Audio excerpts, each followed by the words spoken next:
And coming off what was the best victory of the season on the road against 6th-ranked North Carolina, the Syracuse Orange were riding on a season-high's momentum.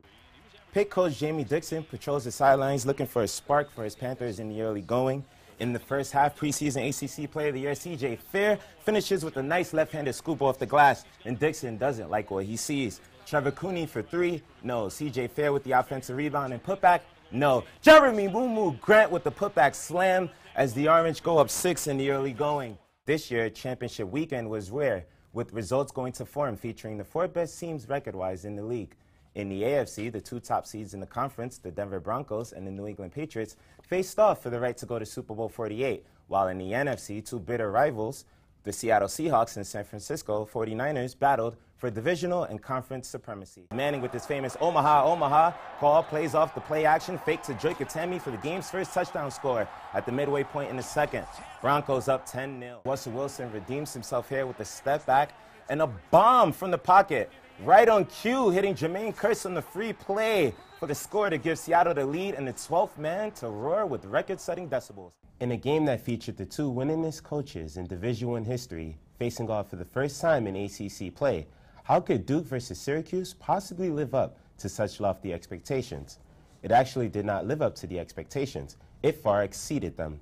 The Orange defeated the Blue Devils 91-89 in an overtime thriller in front of the largest crowd in Carrier Dome history. 5 more minutes to this action. Let's do it. Into overtime. It becomes the Jeremy Grant show with the slam there. This is not a replay you're watching. Grant goes back again with the slam dunk, and Tyler Ennis finds Grant for a 3rd time. Those 2 connected on the final baskets in overtime for the Syracuse Orange. After a tough 37-point loss on the road against the number 2 ranked Notre Dame Fighting Irish, the Syracuse Orange returned home here to the Carrier Dome looking for a bounce-back performance.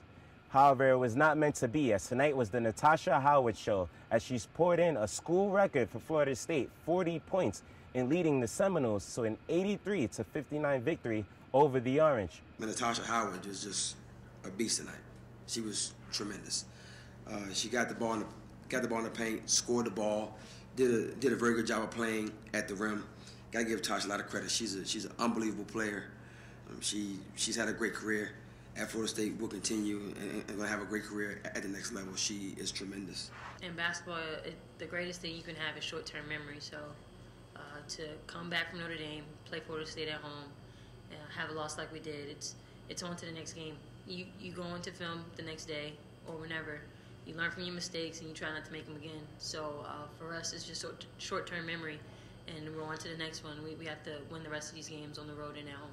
The good thing about it is this conference, Thursday, Sunday, is great because Sunday's going to be here in a short minute. With the loss, Syracuse falls to 500 in the ever-tough ACC and will look to bounce back on the road this Sunday against Boston College. Reporting from the Carrier Dome for the Newhouse Sports Media Center, I'm Rilwan Ameen.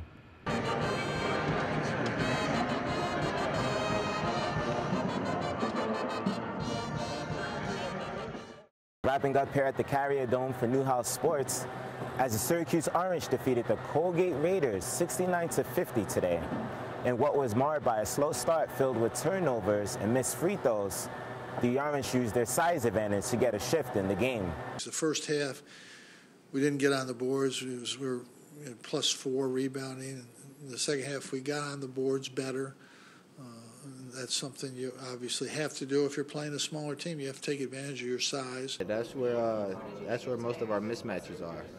We're a big, long, athletic team, and we got to use that. And going to the paint helps us do that. We just started being more aggressive. We started playing a lot more defense, and after that, we caused turnovers. And after we caused turnovers, we just got going, and our whole team just came along. The Syracuse Orange welcomed the Colgate Raiders to the Carrier Dome on Saturday. And now the Orange take the court looking for their 3rd straight victory to open up this NCAA season.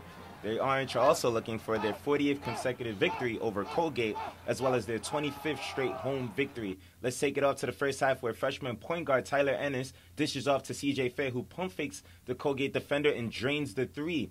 Fair had a game-high 20 points. Now Rakeem Christmas again off to Fair, who hits down another 3. This was a part of a 10-0 run that the Orange used to vault themselves into the second half. Trevor Cooney drains a 3 there. Again, the Orange harassed Colgate all day long with the full-court press. Cooney there with a huge dunk to ignite the Syracuse Orange crowd. Another steal off the full-court press and Coach Boeheim's 2-3 zone. Michael Benajay with the slam dunk to cap off the 69-50 victory for Syracuse. And now Syracuse moves to 3-0 and will host the St. Francis Terriers of Brooklyn on Monday. And that does it for sports. I'm Rilwan Ameen. We'll have one final look at weather right after the break.